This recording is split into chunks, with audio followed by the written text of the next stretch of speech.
दोस्तों, इस संसार में तमाम प्रकार के लोग हैं। उनमें से कुछ लोग कम मेहनत करते हैं तो कुछ लोग बहुत अधिक मेहनत करते हैं। जो अधिक मेहनत करता है, कड़ी मेहनत करता है, वो ज़्यादा पैसा कमाता है, ज़्यादा मान सम्मान प्राप्त करता है। अगर आपको अचानक से कहीं 100 रुपये मिल जाते हैं तो आप क्या करते हैं? उस 100 रुपये को तुरंत खर्च करते हैं या उसको बचा कर रख लेते हैं? ज़्यादातर लोग शायद उस 100 रुपये को तुरंत खर्च कर लेंगे, क्योंकि मात्र 100 रुपये ही तो हैं। लेकिन अगर आपके पास अचानक से लाखों करोड़ों रुपए आ जाएं एक बार में, तो आप क्या करेंगे? बेशक आप उन्हें खर्च तुरंत तो बिल्कुल नहीं करेंगे, बल्कि उसे जमा करके रखेंगे, सोच विचार करके अपने पैसों को खर्च करेंगे, क्योंकि 100 रुपये की कीमत लाखों करोड़ों की कीमत से बहुत कम है।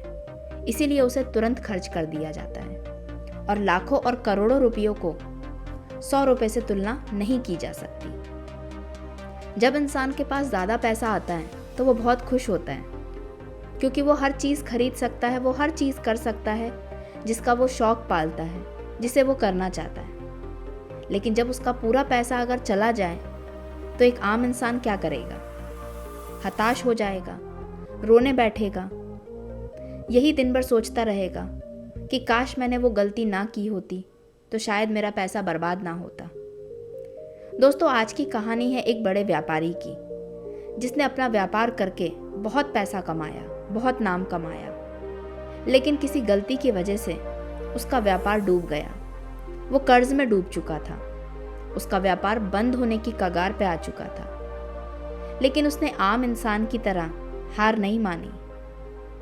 अकेला एक दिन पेड़ के नीचे बैठकर यही सोच रहा था कि जो गलती हो गई सो हो गई, लेकिन आज भी मेरे दिमाग में एक ऐसी तरकीब है जिससे मैं नया व्यापार शुरू कर फिर से उतना सारा पैसा कमा सकता हूँ। बस कमी है कि कोई मुझे थोड़ा सा पैसा और दे दे। लेकिन अब उस पर कोई विश्वास नहीं करता था, क्योंकि उसके सिर पर पहले से ही बहुत सारा कर्ज था और रोज़ उसके घर पर कर्जदार उससे पैसे वापस मांगने आते थे।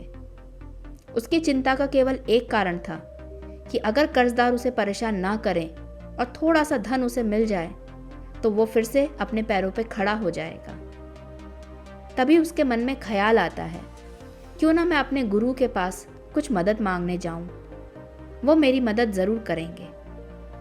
उसके दिल की बात सच्ची निकली। वो व्यापारी अपने गुरु के आश्रम में जा पहुंचा। व्यापारी की आंखें रो रो कर सूज चुकी थी, क्योंकि उसे दुख था कि उसकी मेहनत का पूरा पैसा बर्बाद हो चुका था। उसके हाथ कांप रहे थे, क्योंकि उसको डर लग रहा था कि कहीं उसके कर्जदार उससे पैसा मांगने फिर से ना आ जाएं। फिर भी जैसे तैसे करके उसने हाथ जोड़कर अपने गुरु को प्रणाम किया और अपने कर्ज में डूब जाने का दुखड़ा भी बताया। गुरु बोले, मैं तुम्हारी क्या मदद कर सकता हूँ? व्यापारी बोला, मुझे बस कुछ धन की आवश्यकता है। मेरे पास एक नया व्यापार करने की तरकीब है, जिससे मैं बहुत सारा पैसा फिर से कमा लूँगा और अपना पूरा कर्ज उतार दूँगा और आपका भी धन वापस कर दूँगा। गुरु को व्यापारी की बातों में साहस और सच्चाई दोनों दिखाई दी। गुरु ने कहा, मेरे पास धन तो है, लेकिन वह एक बड़े पेड़ के नीचे मिट्टी के घड़े में दबा हुआ है। अगर तुम्हें अभी चाहिए तो तुम उस पेड़ को काटकर मिट्टी खोदकर उस घड़े को निकाल सकते हो और उसका धन इस्तेमाल कर सकते हो। गुरु ने अपनी बात को जारी करते हुए कहा कि उस घड़े में इतना पर्याप्त धन है कि जिससे तुम्हारा कर्ज भी माफ हो जाएगा और तुम अपना एक नया व्यापार भी शुरू कर सकते हो। गुरु की बातों को सुनकर व्यापारी को बहुत तसल्ली मिली। वो खुशी से अंदर ही अंदर झूम उठा। लेकिन जैसे ही वह पेड़ के पास पहुंचा तो उसने देखा कि पेड़ तो बहुत ही बड़ा और विशाल है। उसे तो काटने में कई महीने बीत जाएंगे। लेकिन फिर भी व्यापारी बहुत खुश था, क्योंकि उसके मन में एक साहस था। उसे अब पता था कि उसके पास अब इतना पर्याप्त धन है जिससे वो एक नया व्यापार शुरू कर सकता है और अपने कर्जदारों को उनका पैसा वापस भी कर सकता है। व्यापारी ने गुरु से कहा मैं आपका दिल से धन्यवाद करता हूँ कि आपने मुझे इतना सारा धन दे दिया। गुरु मुस्कुराकर बोले, इतना भी खुश होने की ज़रूरत नहीं है, क्योंकि ये धन तुम्हारी सहायता के लिए है और तुम्हें मुझे यह धन पूरा का पूरा 1 साल के बाद वापस करना पड़ेगा। व्यापारी को गुरु की बात बिल्कुल भी बुरी नहीं लगी। उसने मन में सोचा, मैं 1 साल में इससे ज़्यादा धन कमा लूँगा। मेरे गुरु के पैसों को भी वापस कर दूंगा, कर्जदारों के पैसों को भी वापस कर दूंगा और अपना व्यापार में बहुत सारा धन कमाऊंगा। हाथ जोड़कर प्रणाम करके गुरु से विदा लेकर व्यापारी अपने घर पर चला गया। घर पहुंचकर एकांत में बैठकर व्यापारी ने सोचा, अगर मैं उस पेड़ को काटकर धन निकाल लेता हूं तो मेरा सारा धन फिर से उपयोग में हो जाएगा। इससे अच्छा है कि उस धन को मैं अभी दबा रहने देता हूँ, बल्कि जो मेरे पास बचे कुचे पैसे हैं इसी से नया व्यापार शुरू कर लेता हूँ। अगर व्यापार में और कर्जदारों को तुरंत पैसों की ज़रूरत आन पड़ी तो पेड़ काटकर घड़ा निकालकर पैसे दे दूंगा। मन में नए विश्वास के साथ व्यापारी ने नया काम शुरू कर दिया। अब वह निश्चिंत होकर अपना नया व्यापार करने लगा, क्योंकि उसको लगता था कि उसके पास बहुत सारा धन है और ऐसा धन है जो किसी को पता ही नहीं, क्योंकि वो पेड़ के नीचे दबा हुआ है। कोई उससे ले नहीं सकता, कोई उसको चुरा नहीं सकता, क्योंकि वो गुरु के आश्रम में है। चिंता करने की तो कोई बात ही नहीं है। वह व्यापारी अपना पूरा ध्यान अपने व्यापार पे लगाने लगा।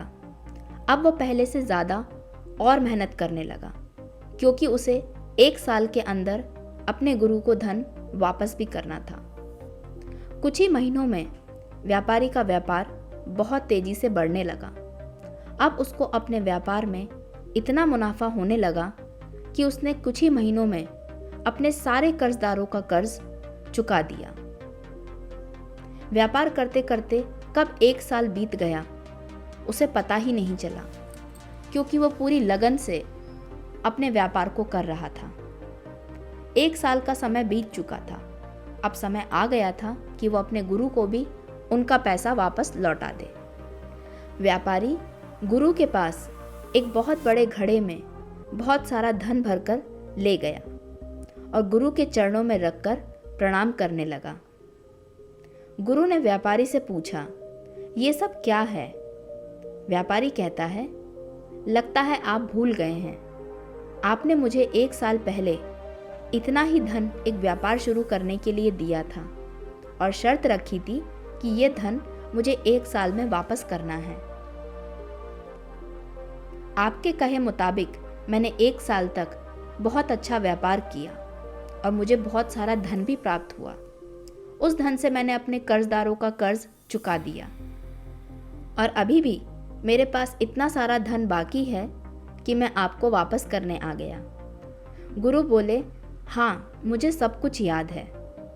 तो व्यापारी कहता है, तो फिर इस धन के घड़े को स्वीकार करिए।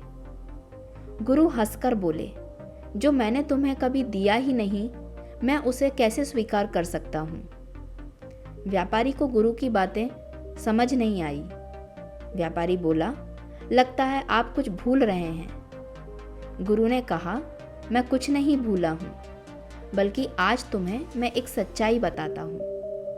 तुम जिस धन की बात कर रहे हो, जो मैंने तुम्हें दिया था या जो तुम्हें बताया था लेने के लिए, वो असलियत में कभी था ही नहीं। उस पेड़ के नीचे कोई भी धन से भरा हुआ घड़ा नहीं है। तुम्हारे मन की तसल्ली के लिए, तुम्हारे आत्मविश्वास को बढ़ाने के लिए मैंने तुमसे वो सारी बातें कही थी, क्योंकि जिस दिन तुम मेरे पास आए थे मदद मांगने के लिए, तुम्हारी आंखें सूजी हुई थी, तुम्हारे हाथ कपकपा रहे थे। अगर मैं तुम्हें धन के लिए मना कर देता, जो आज तुम एक नया व्यापार खड़ा कर चुके हो, वो नहीं कर पाते। तुम उसी धन की चिंता करते रहते जो धन तुम्हें अपने कर्जदारों को चुकाना था, और तुम अपना ध्यान अपने काम में कभी नहीं लगा पाते। गुरु की बातें सुनकर व्यापारी कुछ देर के लिए हक्का बक्का रह गया। उसे समझ नहीं आ रहा था कि पिछले 1 साल से वो जिस धन के बारे में सोचकर अपना व्यापार आगे बढ़ा रहा था, जिस धन के बारे में सोचकर वो निश्चिंत था कि अगर मेरे पे कर्ज फिर से आ गया तो मैं उस धन का उपयोग कर लूँगा, असलियत में ऐसा कोई धन था ही नहीं। फिर उसे महसूस हुआ ये उसका एक नया आत्मविश्वास था, एक दृढ़ संकल्प था जो उसने लिया था एक नया काम शुरू करने से पहले, जिस वजह से उसे आज हर चीज़ हासिल हो गई। उस दिन व्यापारी को समझ में आया, जो मन से हार गया वो असलियत में हार जाता है, और जो मन से जीत गया वो जीवन में हर जंग को जीत जाता है। दोस्तों, कहते हैं ना, डूबते हुए को तिनके का सहारा काफ़ी होता है। ये कहानी इसी कहावत को सही साबित करती है। नई और सकारात्मक सोच किसी भी इंसान की कोई भी बुरी आदत को छुड़ा सकती है, बीमार व्यक्ति को बीमारी से दूर कर सकती है। जो लोग सोचते हैं कि वो जीवन में कुछ नहीं कर सकते, अगर उनकी सोच में बदलाव कर दिया जाए, उनको एक चिंता रहित माहौल दिया जाए, तो वो जीवन में सब कुछ हासिल कर सकते हैं जिसके बारे में वो सोचते हैं। तो दोस्तों, आज की इस कहानी से हमने यही सीखा कि जीवन में आपके सामने कितनी बड़ी भी चुनौतियाँ क्यों ना आ जाएं, बड़ी से बड़ी परेशानियाँ क्यों ना आ जाएं, अपनी सोच को हमेशा सकारात्मक रखो, हमेशा आगे बढ़ने की सोचो। जो हो गया उसके बारे में आज सोचकर हम अपना भविष्य कभी अच्छा नहीं कर सकते, इसलिए अपनी सोच बदलो। आशा करती हूँ आज की कहानी आपको पसंद आई होगी। अगर पसंद आई है तो इस वीडियो को एक लाइक ज़रूर करें। ऐसी और कहानी सुनने के लिए अभी मेरे चैनल को सब्सक्राइब करें, जिसका नाम है चेंज योर लाइफ। मिलते हैं किसी अगले वीडियो में, जहाँ पर हम ऐसी एक और कहानी को सुनेंगे।